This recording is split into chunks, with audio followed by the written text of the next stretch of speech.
अस्सलाम hope you are doing well. हमने family court act 1964 को जो है ना वो शुरू किया हुआ था। सेक्शन 6 तक हम ऑलरेडी डिस्कस कर चुके हैं। अगर आपने वो सेक्शन नहीं कंसर्न की है तो आप जो है ना इस प्लेलिस्ट से जाके तो वो चेक कर सकते हैं। आज का जो बेसिकली हमारे सेक्शन है वो सेक्शन 7 से ऑनवर्ड है। 6 तक हम डिस्कस कर चुके हैं। सेक्शन 7 बेसिकली यहाँ तक अगर आपने नहीं देखा तो आप प्लेलिस्ट में जाकर जो है ना चेक कर लीजिएगा। सेक्शन 7 बेसिकली ये कहते हैं कि इंस्टीट्यूशन ऑफ सूट, कि सूट कैसे जो है ना इंस्टीट्यूट किया जाएगा। ठीक है, ये सारा प्रोसीजर जो है ना वो हमें बताता है कि कैसे इंस्टीट्यूट किया जाएगा, कौन सी चीज़ें होंगी, कौन सी चीज़ें नहीं रखनी।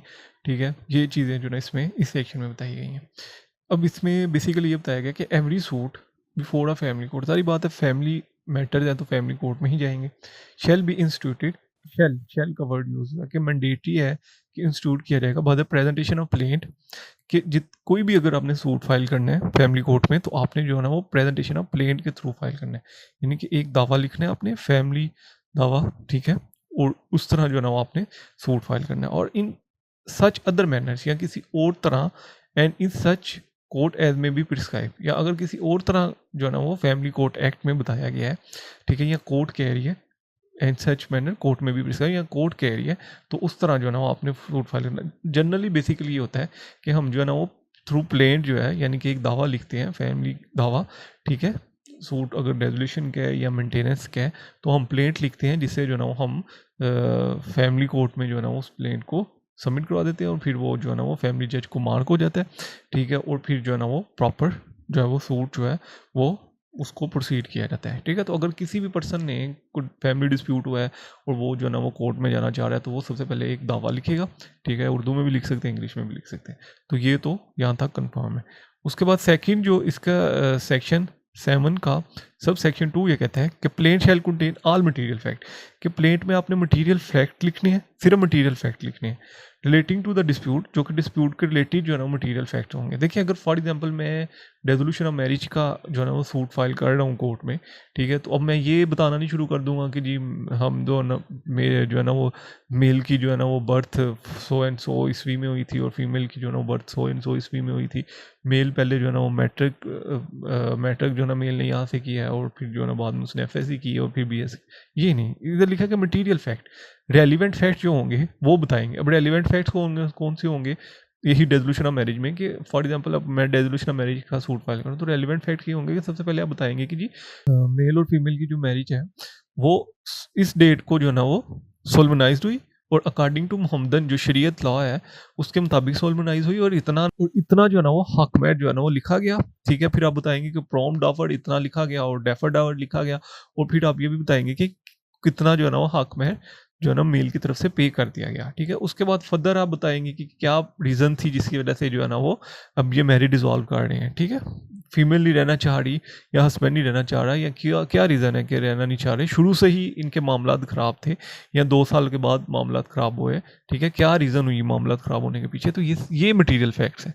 ठीक है, ये चीज़ आप लिखेंगे। And shall contain a schedule given the number of witnesses, और साथ ही जो है ना वो आप अपना एक जो लिस्ट ऑफ विटनेसेस की जो है ना वो लिस्ट दे देंगे। ठीक है, देखिए आपने प्लेन फाइल किया, उसमें मटेरियल फैक्ट लिखे, साथ आपने जो है ना लिस्ट ऑफ विटनेसेस दे दी कि ये मेरे मेरे जो है ना वो ये गवाह होंगे। फॉर एग्जांपल हम जो है ना वो सूट फाइल कर रहे हैं, suit for resolution of marriage. ठीक है, तो मैंने उसमें मटेरियल फैक्ट लिखे, साथ मैंने लिखा कि जी इस सूट के रिगार्डिंग जो है ना मेरे फला गवाह होंगे। ठीक है, उनकी भी मैंने लिस्ट जमा करवाती। And produce a sport of plain, ठीक है, जो कि मैं अपने प्लेन के स्पोर्ट में जो है ना वो विटनेसेस जो है ना वो लेके आऊँगा, उनकी जो है ना मैं लिस्ट बता दूंगा। And name and address of witnesses, और जो मैं विटनेसेस अपने स्पोर्ट में लेके आऊँगा उनका मैं नाम और पता दोनों चीज़ें लिखूंगा, यानी कि एड्रेस और नेम दोनों चीज़ें लिखूंगा। And brief summary of fact to which they would depose. ठीक है, और थोड़ा बहुत बताऊंगा कि ये आके क्या बताएंगे। जनरली बेसिकली हम ये करते हैं कि जब हम प्लेन फाइल करते हैं साथ में हम लिस्ट ऑफ विटनेसेस भी जमा करवाते हैं। ठीक है, फिर हम लिखते हैं कि ये पहला विटनेस जो है ये बेसिकली निकाह नामे का विटनेस है, और ये हम इस वजह से इसको बुलाना चाह रहे हैं कि ये आके इसकी गवाही दे कि कितना हक महर था। फिर दूसरा जो विटनेस है उसका हम लिखेंगे कि ये वो विटनेस है जिसने जो है ना वो मतलब देखा कि ये जो है ना मेल जो है वो फीमेल को थप्पड़ मार रहा था, ये वो।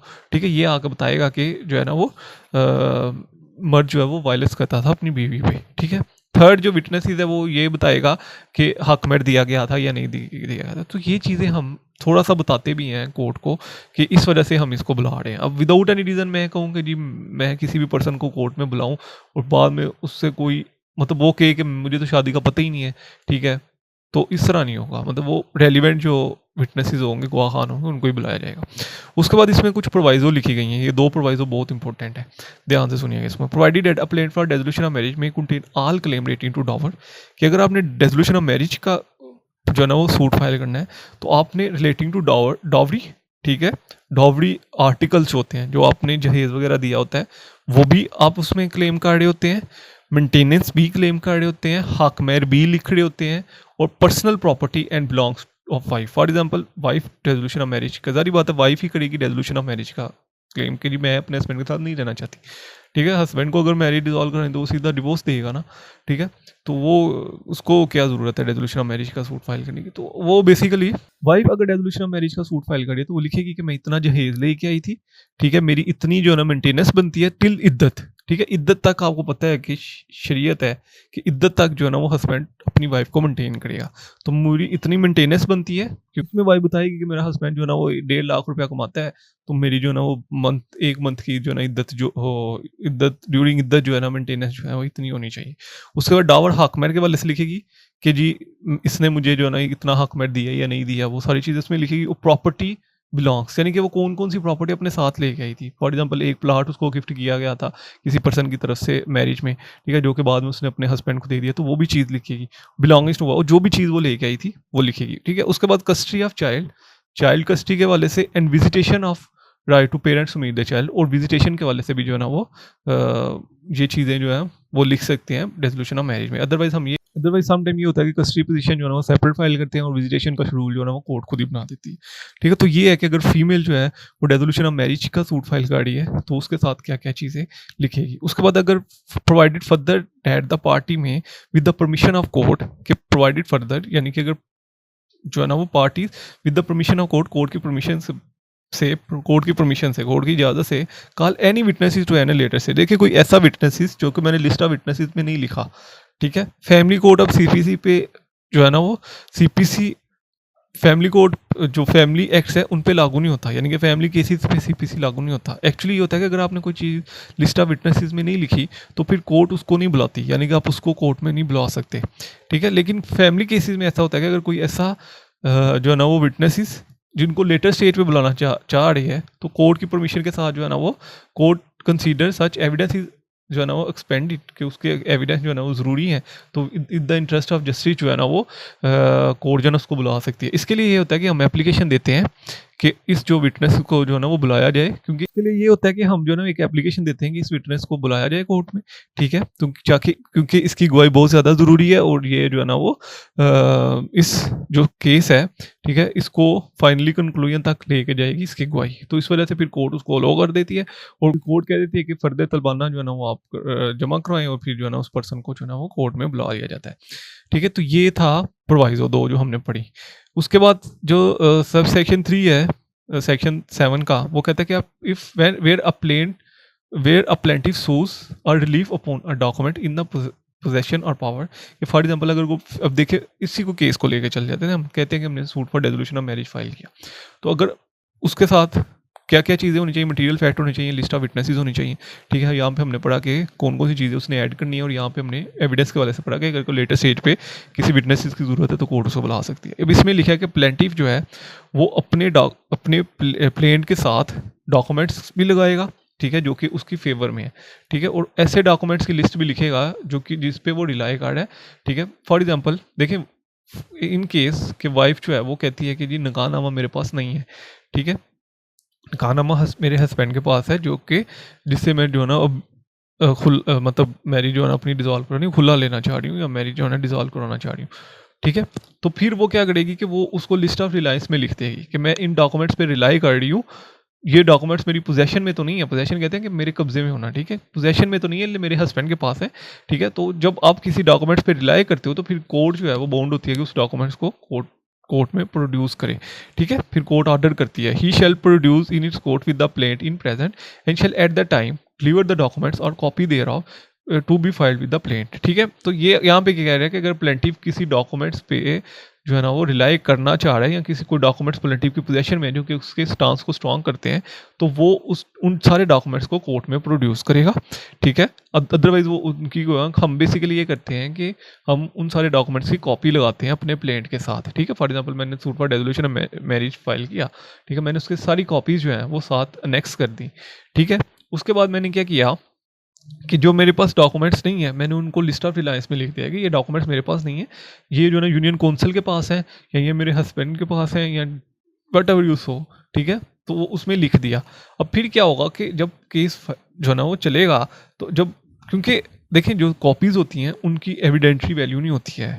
ठीक है, उसको फिर हम क्या करते हैं कि लेटर स्टेज पे जाके हम ओरिजिनल जो डॉक्यूमेंट्स हैं वो कोर्ट में एग्जिबिट करवाते हैं। एग्जिबिट करवाना का मतलब ये होता है कि कोर्ट में हम पेश करते हैं कि ये चेक कर लें ये ओरिजिनल है और इनकी हमने जो है ना वो कॉपी जमा करवाई है। फिर कोर्ट उनको मार कर उनको ऊपर लिख देती है कि एग्जिबिट 1, यानी कि ये कोर्ट में जो है ना वो पेश हो चुके हैं।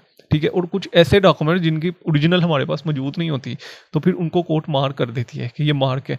एक हमेशा बात याद है, जो डॉक्यूमेंट्स एग्जिबिट होते हैं कोर्ट में उनकी एविडेंट्री वैल्यू होती है। ठीक है, वो प्राइमरी डॉक्यूमेंट्स समझे जाते हैं। जो मार्क होते हैं वो कॉपीज़ होती हैं। ठीक है, उनकी कोई ऐसा एविडेंट्री वैल्यू नहीं होती। तो ये थोड़ी सी चीज़ें जो ना वो याद रखिएगा। ठीक है, तो ये यहाँ तक हमने पा लिया। Where he relies on any other documents, अगर कोई किसी डॉक्यूमेंट्स पे वो रिलाई कर रही है।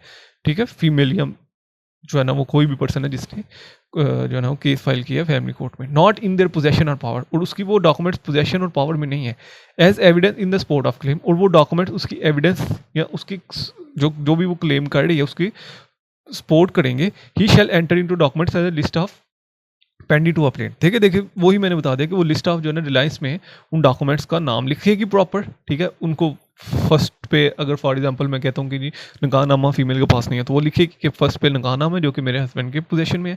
ठीक है, सेकंड पे नोटिस है जो कि यूनियन काउंसिल की पोजीशन में है। ठीक है, थर्ड पे ये चीज़ है, ठीक है, जो कि नादरा की पोजीशन में है। ठीक है, तो वो थर्ड ऐसे लिस्ट बना के, तो मतलब थर्ड नंबर पे, चौथे नंबर पे, पाँचवें नंबर पे लिख के तो उसको साथ अटैच कर देगी। ठीक है, a plain shall be accompanied by any by as many duplicate copies thereof. ठीक है, प्लेन के साथ जो है ना वो डुप्लीकेट कॉपीज़ आप लगा सकते हैं। Thereof including the schedule के वाले से भी आप कॉपीज़ लगा सकते हैं। List of documents referred in sub section 3। ठीक है, जो लिस्ट ऑफ डॉक्यूमेंट्स वो भी उनकी कॉपीज़ भी लगा सकते हैं। And there are defended in suit for serving upon the defendant, और डिफेंडेंट की कॉपीज़ जो है ना वो भी आप साथ जो है ना वो अटैच करेंगे। ठीक है, देखिए जब भी हम सूट फाइल करते हैं वो हम जो है ना इसमें पढ़ेंगे इंटीमेशन ऑफ डिफेंडेंट, तो फिर हम डिफेंडेंट की कॉपीज़ भी लगाते हैं। फॉर एग्जांपल 2 डिफेंडेंट है, ठीक है, तो फिर उनकी कॉपीज़ भी साथ अटैच करते हैं कि ये जो है ना वो डिफेंडेंट को मिले ताकि उसको पता चले कि मेरे खिलाफ जो है ना वो क्या क्या सबूत ये कोर्ट में पेश कर रहे हैं। ठीक है, उनके ऊपर वो तैयारी करके आए। ठीक है, आपको पता है ये right to fair trial natural justice यही कहता है कि no one should be condemned unheard. चाहे कोई भी केस है सुनना दूसरी पार्टी को ज़रूरी है। ठीक है, चाहे नज़र भी आ रहा है कि इसका जुर्म है। ठीक है, तो ये बेसिकली इंस्टीट्यूशन ऑफ सूट के वाले से हमने डिस्कस किया कंप्लीट। इंस्टीट्यूशन सिंपल सा प्रोसेस है, आप एक प्लेंट फाइल करेंगे कोर्ट में या कोई ऐसा मैनर जो कि कोर्ट ने डिसाइड किया है। ठीक है, उसमें मटेरियल फैक्ट लिखेंगे। ठीक है, उसमें लिस्ट ऑफ विटनेसेस लगाएंगे, उसके बाद उसमें लिस्ट ऑफ डॉक्यूमेंट्स लगाएंगे। ठीक है, और ऐसे डॉक्यूमेंट जिन पर रिलाई कर रहे हैं उसमें ये लगाएंगे। इन 2 चीज़ों में लिखा है। उसके बाद ये लिखा है कि अगर आप रेजोल्यूशन ऑफ मैरिज का सूट फाइल कर रहे हैं तो आप लिखेंगे कि कौन से जहेज आप लेके आए थे, मेंटेनेंस क्या है, डॉवर, ईच एंड एवरीथिंग जो है ना वो आप यहाँ पे लिखेंगे। ठीक है, और फर्दर जो है ना वो पार्टीज में परमिशन ऑफ कोर्ट किसी भी विटनेस को एट एनी स्टेज जो है ना वो कॉल कर सकती है। उसके बाद यहाँ पे ये लिखा है कि अगर आप ओरिजिनल कोर्ट में जमा नहीं करवाना चाह रहे तो आप कॉपी जमा करवा सकते हैं। ठीक है, और लिस्ट ऑफ डॉक्यूमेंट्स भी आप दे सकते हैं। ठीक है, और उतनी कॉपी जितने डिफेंडेंट्स हैं वो भी आपने अपने प्लेन के साथ ही जो है ना अटैच करके तो साथ लगानी है। ठीक है, तो यहाँ तक ये लिखा था। देखिए अब तो ये हो गया प्लेंट, यानी कि जो प्लेंटिफ लेके आता है। अब सारी बात है डिफेंडेंट भी तो है ना, उसको कैसे पता चलेगा कि मेरे खिलाफ सूट फाइल हो गया। फॉर एग्जांपल हम इन केस ये कह देते हैं कि एक पर्सन है अली, उसकी वाइफ ने उसके खिलाफ जो है ना वो केस फाइल कर दिया रेजोल्यूशन ऑफ मैरिज का। ठीक है, कि मैं अब इसके साथ नहीं रहना चाहती। अब अली को कैसे पता चलेगा कि मेरी वाइफ जो है ना वो उसने, हम अक्सर देखते हैं कि वाइफ जो है ना वो, बल्कि मेजोरिटी केसेस में ऐसा होता है कि वाइफ जो है ना वो अपने पेरेंट्स के घर रहने के लिए जाती है। ठीक है, और बाद में पीछे से वो 1-2 मंथ बाद वो सूट फाइल कर देती है रेजोल्यूशन ऑफ मैरिज का, मतलब जो फीमेल्स नहीं रहना चाह रही होती है हस्बैंड के खिलाफ। तो अब हस्बैंड को कैसे पता चलेगा कि मेरे खिलाफ जो है ना वो मेरी वाइफ ने रेजोल्यूशन ऑफ मैरिज का सूट फाइल कर दिया है। अब ये चीज़ नेक्स्ट जो है ना हम इसमें पढ़ेंगे कि हस्बैंड को कैसे पता चलेगा। इंटीमेशन ऑफ डिफेंडेंट, अब डिफेंडेंट के वाले से लिखा है। ठीक है, सारी बात है, वाइफ ने प्लेंट फाइल किया तो दूसरी साइड पे डिफेंडेंट उसका हस्बैंड होगा। ठीक है, या अगर कोई और चीज़ है और है डिफेंडेंट, तो वो हम कंसीडर कर सकते हैं। डिफेंडेंट मींस के हस्बैंड के रिलेटिव्स भी हो सकती हैं। फॉर एग्जांपल अगर वाइफ ने गार्डियन पिटिशन फाइल कर दी, यानी कि हस्बैंड की डेथ हो गई और उसके बच्चों को उसके दादा ने जो है ना वो रख लिया, ठीक है, तो वाइफ ने फिर जो है ना वो माँ ने अपने बच्चों के खिलाफ, अपने बच्चों के लिए जो है ना वो गार्डियन पिटिशन फाइल कर दी उनके दादा के खिलाफ, ठीक है, तो इसमें रिस्पोंडेंट जो है दादा जो है वो डिफेंडेंट भी हो सकते हैं, कोई भी हो सकता है डिफेंडेंट, ठीक है, तो ज़रूरी नहीं है हस्बैंड ही हो। फिर अब plaint restitution of conjugal rights में वाइफ भी डिफेंडेंट होती है, ठीक है, तो ज़रूरी नहीं है, ये थोड़ा सा देख लीजिए। When a plaint is present to a family court, जब प्लेंट आएगा फैमिली कोर्ट में, अब यहाँ पे हमने सारा प्लेंट के वाले से पढ़ा, ठीक है, कि जब प्लेंट जो है ना वो प्रेजेंट होगा। अब यहाँ पे प्लेंट प्रेजेंट हो चुका है कोर्ट में और कोर्ट उसको अप्रूव कर चुकी है, ठीक है, ये उसके बाद का प्रोसेस है। तो फैमिली कोर्ट फिर क्या करेगी? फैमिली कोर्ट जारी बात है, अब मेरे पास एक केस आया, फॉर एग्जाम्पल मैं ये कंसिडर कर ले, मैं फैमिली जज हूँ, ठीक है, मेरे पास केस आया, तो फिर मैं क्या करूँगा? अब दूसरी पार्टी तो मेरे पास है नहीं है, फिर मैं एक डेट फिक्स कर दूंगा, ठीक है, कि जी फलां डेट को, फॉर एग्जाम्पल आज यकम तारीख है, तो मैं कह देता हूँ कि 20 जो है ना वो फरवरी को, 20 फरवरी को जो है ना वो दूसरी पार्टीज को भी अपीयर करवाया जाए कोर्ट में। अब यही चीज़ इसमें लिखी है, अब ये पढ़े, शेल फिक्स अ डेट, एक डेट फिक्स कर दी। अब मैंने कौन सी डेट फिक्स की थी? 20। ये कोर्ट पे डिपेंड करता है, कोई सी भी डेट फिक्स कर, but not more than 30 days, ठीक है। अब देखिए मेरे पास केस आया यकम फरवरी को, ठीक है, मैं मैक्सिमम 30 दिन की डेट दे सकता हूँ, यानी कि मैं ये नहीं कर सकता कि मैं आज मेरे यकम फरवरी है तो मैं कहूँ कि जी 20 अप्रैल को जो है ना वो पार्टी मेरे सामने अपीयर हो, ऐसा नहीं है। अब 20 अप्रैल और यकम फरवरी यानी कि मैं 2-3 महीने की डेट दे रहा हूँ, ऐसा नहीं है। तो यहाँ पे लिखा है कि 30 दिन की सिर्फ आप जो है ना मैक्सिमम डेट दे सकते हैं, यानी कि अब मेरे पास यकम फरवरी को केस आया तो मैं मैक्सिमम जो है ना वो मैक्सिमम फरवरी 2 मार्च तक की डेट दे सकता हूँ, उससे लेट की डेट नहीं दे सकता, ठीक है।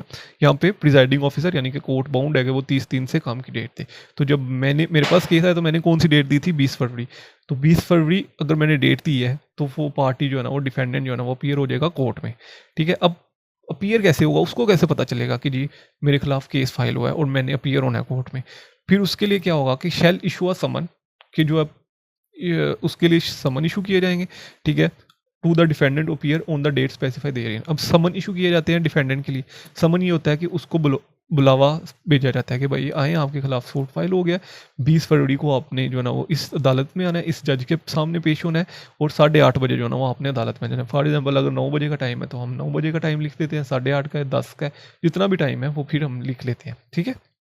तो यहाँ तक तो आपको समझ लग गई है कि समन इशू हो गए हैं, बुलावा भेजा गया है डिफेंडेंट को कि भाई आपके खिलाफ केस फाइल हुआ है तो अब आ जाएं। Shall within 3 days of representation of plaint. देखिए अब 1 फरवरी को वही स्नैरियो हम लेके चल रहे हैं कि 1 फरवरी को मेरे पास केस आया। अब 1 फरवरी को मेरे पास केस आया तो 3 दिन के अंदर अंदर आपने समन इशू करने हैं, ठीक है, यानी कि 3 फरवरी तक, मैक्सिमम 4 तक डेट होती है कि समन जो है ना वो सेंड किए जाएंगे ईच डिफेंडेंट मीन कि अगर फॉर एग्जांपल फीमेल ने पार्टी बनाया है डिफेंडेंट में हस्बैंड को और हस्बैंड के पेरेंट्स को भी पार्टी बनाया, यानी कि मदर फादर दोनों को, तो फिर 3 डिफेंडेंट हो गए। तो तीनों को जो है ना वो डिफरेंट समन, बेशक एक ही जगह पे रह रहे हैं लेकिन समन डिफरेंट सेंड किए जाएंगे, ठीक है, तीनों को डिफरेंट समन किया जाएंगे। तो यहाँ पे क्या, send to each defendant by registered post यानी कि TCS के थ्रू भी कर सकते हैं, एक्नॉलेज ड्यू।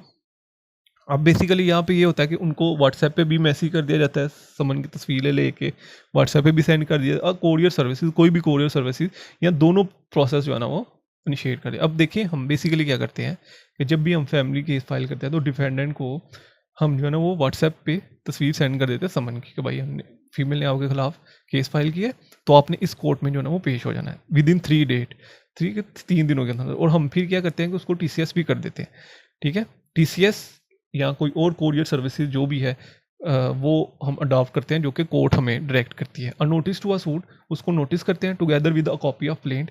अब देखें जैसे ही वो आया कोर्ट में अपीयर हुआ, आप डिफेंडेंट को पता चलेगा जी मेरी वाइफ ने मेरे खिलाफ डेसोल्यूशन ऑफ मैरिज का सूट फाइल कर दिया, ठीक है, उसको पता चलेगा कि फलां कोर्ट में हुआ है। 20 फरवरी को वो मेरी अदालत में पेश हो जाता है, ठीक है। फिर अब क्या होगा, उसको पता चल गया, वो आ गया, उसको फिर कॉपी ऑफ प्लेंट यानी कि जो दावे की कॉपी दी जाती है, ठीक है, and copy of schedule refer in sub section 2 of section 7, कि यानी सब सेक्शन 2 में जो शेड्यूल बताया गया था, शेड्यूल किसके वाले से है, ठीक है, यहाँ पे आप शेड्यूल सेक्शन 2 ये है, schedule giving the number of witnesses shall contain a schedule, ठीक है, उसको ये शेड्यूल दिया जाता है and a copy of documents, और जितने भी कॉपीज डॉक्यूमेंट्स होते हैं साथ अटैच किए उनकी copies, and a list of documents referred in sub section 3 of the set section, ठीक है। और लिस्ट ऑफ डॉक्यूमेंट्स, जितने भी डॉक्यूमेंट्स जो लिस्ट बनाई जाती है, ठीक है, वो सारी चीज़ें जो है ना उसको प्रोवाइड की। इन सिंपली मीन कि उसको प्लेंट की पूरी जो है वो कॉपीज़ जो है वो डिफेंडेंट को दी जाती है, ठीक है, कि ये आपके खिलाफ सूट आया, ये सारे डॉक्यूमेंट्स जो है वो प्लेंटिव ने लगाए हैं अपने दावे में, ठीक है, अपने क्लेम को सपोर्ट, अपने जो भी वो क्लेम लेके आ रही है उसको स्ट्रॉन्ग करने के लिए। तो अब आप इसका डिफेंस तैयार करें,